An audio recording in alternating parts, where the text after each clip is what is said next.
Good morning, everybody. This is chapter 12 of Life and Teaching of the Masters of the Far East, and I am super excited to be bringing it to you today.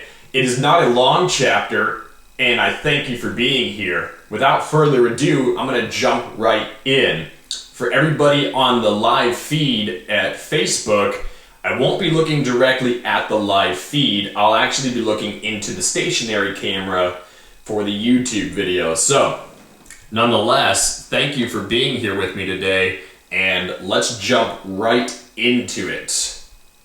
The sun had disappeared below the horizon, and the beautiful afterglow, which foretold a peaceful night, was flaming across the entire expanse of sky. It was the first evening free from wind or storm that we had experienced in 10 days, and all were quietly drinking in the magnificent display of color. A quiet sunset on the Gobi can enrapture one into a reverie of forgetfulness of all things. The colors do not glow and shine. They seem to dart here and there in great beams as though invisible hands were operating colored searchlights. At times, it seemed as if these invisible hands were attempting to show the full range of the spectrum and the many variations of colors to be obtained in the combinations. A wide band of white light would appear, then branching off at an oblique angle would appear a wide band of violet. From this violet, a band of indigo would shoot out, and along the side of the indigo, a band of blue would appear, and so on until the whole atmosphere seemed charged with wide bands of color. Then they would combine and blend again to the band of white, which seemed quite stationary. Again, they flashed out in fan formation, with beams of every color shooting in all directions. This gradually subsided into a solid golden color, which caused the undulating sands to appear like a sea of heaving molten gold. This display continued for about 10 minutes, then it faded into a haze of molten blue, yellow, green, and gray, which seemed to drop from the heavens like a robe of night. A darkness was upon us. Then darkness was upon us. So quickly did the darkness surround us that a number of the party expressed startled surprise at its suddenness. The leader of the expedition turned to Baird and asked if he would give us his version of the people who had inhabited the region and established the cities like the one that lay in ruins below us. He began by saying, "We have written records that have been carefully kept from generation to generation for over 70,000 years. And these records place the date of the founding of the city, the ruins of which lie below this camp, more than 230,000 years in past. The first settlers came from the west as colonists many years prior to the founding of this city. These colonists settled in the south and southwest, and as the colonies gradually developed, some of the people moved north and west until they inhabited the whole land. As fertile fields and orchards were established, the colonists laid the foundations for cities. At first, these were not large, but as years went by, it was found convenient to gather in these centers for closer fellowship in art and science. Here, temples were built, not as places of worship, for the people worshipped every moment by the life they lived. Living was always dedicated to the great cause of life, and while they lived cooperating with the great cause, life never failed them. During this time, it was quite common to find men and women thousands of years old. In fact, they did not know death. They passed from one accomplishment to a higher attainment of life and its reality.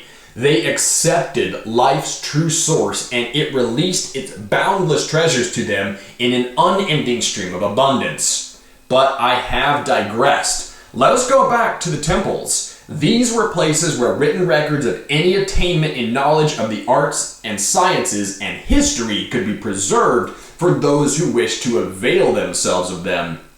The temples were not used as places of worship, but as places where the most profound scientific themes were discussed. The acts and the thoughts of worship in those days were carried out in the everyday life of the individual instead of being set aside for a particular group of people or at specified times. They found it more convenient to have broad, smooth thoroughfares as means of communication, so they developed what you call paving. They found it convenient to build comfortable homes and, therefore, developed the method of hewing stone and of making brick and the mortar necessary to hold them in place, to fashion their homes and the temples. These things you have already discovered. They found that gold was a most serviceable metal, as it did not tarnish. They found means for collecting it from the sands, then from the rocks, and at last a way to manufacture it so that it became very common. The people found the way to produce other metals as they were needed, and these became plentiful. Then, instead of these communities living by agriculture alone, they began to supply those that tilled the soil with manufactured articles as conveniences for a wider range of operations. The centers grew and developed until they became cities of 1 to 200,000 people. Still, they had no temporal heads or rulers. All governing was entrusted to advisory bodies that were selected by the people themselves. Delegations were sent to and received from other communities. Yet the people promulgated no laws or rules for the conduct of the individual, as each person realized his own identity and lived by a universal law governing that identity. There was no need for man-made laws. There was need only for wise counsel. Then, an individual here and an individual there began to wander away. At first, they were the more dominating souls, and they would push on, while those that were inclined to plod would hold back. And unconsciously, there came a separation, as the love faculty had not been fully developed by all. The separation grew wider and wider until a very dominating personality set himself up as king and temporal ruler. Since he ruled wisely, the people, with the exception of a few who felt that they could see the future of this separation, acceded to his rule without taking a thought to the future.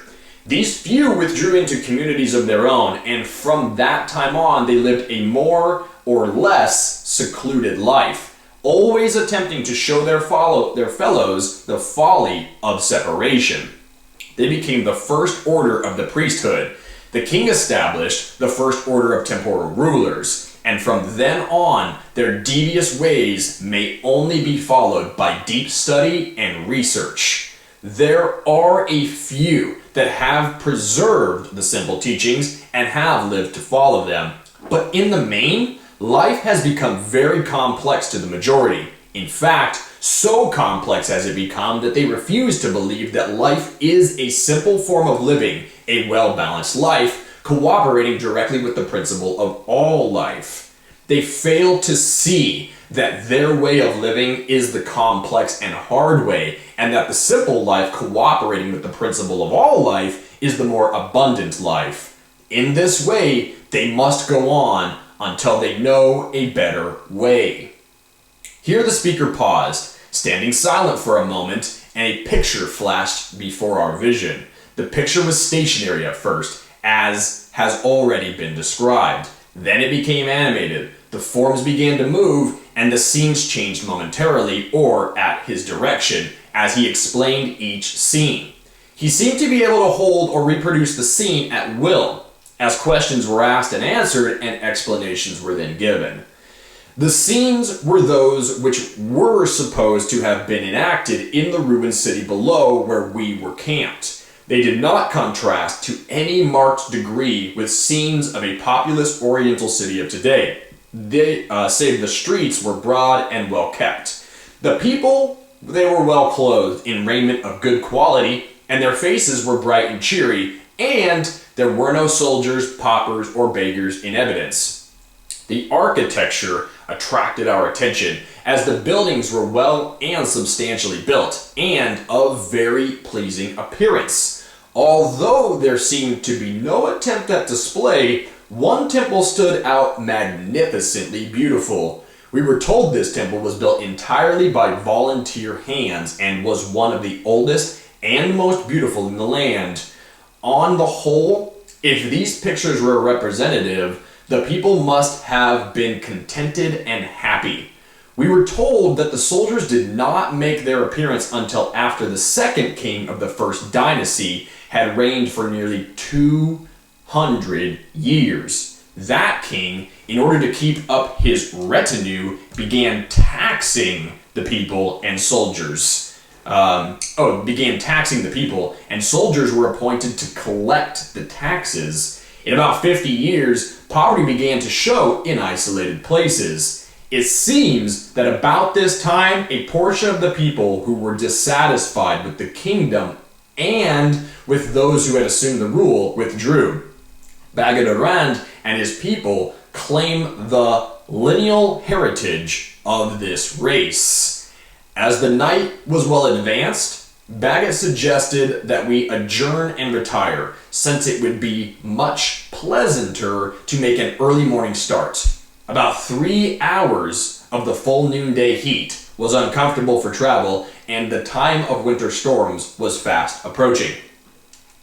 So, in case you're wondering, I have to move the live camera there because my screen in which the words are on is behind the actual camera.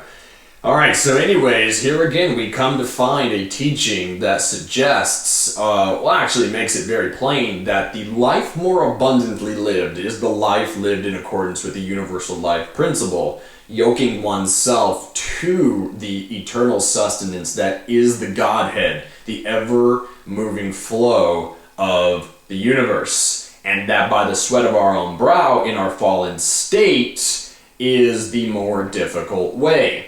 And I know that each and every single one of us has come to experience this. We know that our successes, if they depend only on our own conscious willpower and effort, using our physical bodies as the main means by which to achieve those accomplishments, takes an immense amount of energy. And we've also experienced, if we've done it enough times and achieved enough goals, that the minute that we cease exerting said energy from our physical bodies, the momentum subsides and the progress that we have made begins to devolve. Every person must go through this modality of experience in our third density way of being before we come to the realization that there is a much easier way to live in physical density, because it is a necessary stepping stone along this path before we live eternally in non-physical density. When one yokes themselves with the pure abundance that is God, the universe, Christ, unconditional love, one becomes less and less dense until one is perfectly sustained and provided for by the universal. Think of how little effort a plant has to put into being alive. All of their needs are provided by a non-physical source, as much as we can see, save for rain and earth.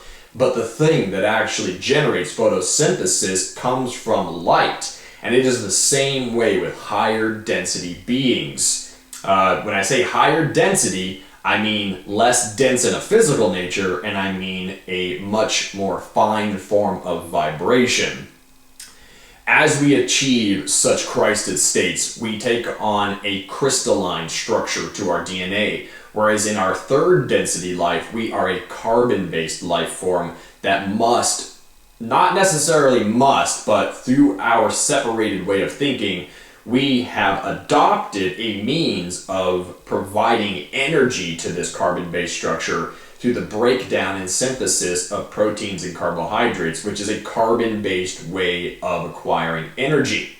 As we grow into our Christed states, we become more crystalline, and our energy is provided by the most universal and eternal crystalline structure that there is, which is the Christ energy, also known as unconditional love, also known as the firstborn, first created thing of God. As we get more angelic, if you will, more spiritual and higher in our ascension path, that is the means by which our energy is sustained. So everything happens in accordance with universal law, and there is a definite science that can explain it. It's just that in our finite way of being and thinking and living, we do not necessarily have the capacity, and most don't have the will, to actually grok an understanding of that science. Also because that science is on a much more elegant and elevated level. Examples to be found of that science manifesting here in third density are things like pi, because pi is 3.14 and then continues on into infinitum because it comes from a higher level of understanding. Thus, it does not transmute, it does not fully compute in our third density way of being. Nonetheless, it is a useful tool for us, and it is there to help us realize a higher state of being. I have heard this said about other substances on Earth as well, and pi is the most readily available example of math, if you will, of communication coming to us from a higher level. So, I hope everybody is having a wonderful week. It is Friday. I hope you have an excellent weekend planned. I hope we're all staying healthy and that we're not letting the pandemic fear get too much the best of us. Again, going back to yoking oneself with the universal abundance, when we are yoked with said abundance and understanding, and when we are living according to the universal life principle and living in harmony with it, a couple of things happen. One, we don't necessarily see a weekly or a daily devotionary period as integral as living a life in accordance with the universal life principle. What I mean is, what they're talking about here, is that in earlier civilizations, more advanced and consciously progressed civilizations, there was not necessarily religions where people would congregate at a specific time to give praise. That is a construct of finite thinking, and where it has its place, certainly it does, and should be encouraged up to a certain point. One ultimately does leave it behind, and this is an evolutionary step along the path when one starts to think, every single moment of my life I'm beginning to experience a more conscious contact, a more unified consciousness with the universal life force energy, and less do I perceive a need to go and give praise or devotion at a specific appointed time and place, because I'm already doing that on a continuous basis in my daily life. When one continues to go and give devotion at a point in time and place, there's 100% nothing wrong with that. One can simply use that as like a climactic moment when they give even more energy or absorb more energy from the universal, because wherever two or more are gathered in thy name, there I am also. Now, with that, two or more can be gathered in the same place at any given time when one fully integrates their separate way of thinking with the unified way of thinking and becomes one. Then you are one with the universal life force energy. Then you are in the same place that Christ is, that Buddha is, that Krishna is, and there then is no separation. So there is a state of unity, and there is a higher level of understanding of where there are two or more gathered in thy name, there I am also. So with all of that, I encourage you to, as the masters are teaching here, live every single moment of your life to the best of your ability until it becomes like breathing and second nature, to be in conscious contact with the universal life force energy, to be in a continuous state of praise and prayer, as the Bible also says, pray constantly. In a higher level of understanding means unify one's consciousness with the universal life force, and then you are in a constant state of prayer, because prayer, if we trace it even farther back, is a derivative of meditation, and meditation is a derivative of know thyself. When you meditate, the aim is to know thyself. When you pray, it is a external locus of control modality that you are exercising. You are praying to an external source. When you meditate, you are manifesting that universal source from within. So marry the two together. Prayer is certainly a later stage of understanding along the path. that humanity used as a mean of contacting the divine, meditation being its predecessor, but they are one and the same. They are the same thing. It's just one spends enough time praying, they're going to begin to receive communications and receive that internal sense of knowing that when they're in that state of contemplation, they are manifesting something within themselves, and then they get to that place of communication. So they are meditating. When you're meditating, that's what you're doing. You are praying. When you're praying, you're meditating, until every single moment of your life you understand that you are in contact with that universal life force energy. It resides right in the center of your chest, and that you don't necessarily need at a certain point to sit down, to go to a specific time or place, to continue to exert energy in order to be one with this force, that you are just one with it. And then you walk through daily life as Jesus did prior to his crucifixion, and then eternally after his crucifixion, in communion, in conscious contact with the universal life force energy, and you know thyself, and thyself truly is a universal, eternal being created in the image of God. I wish everyone a wonderful weekend, and namaste.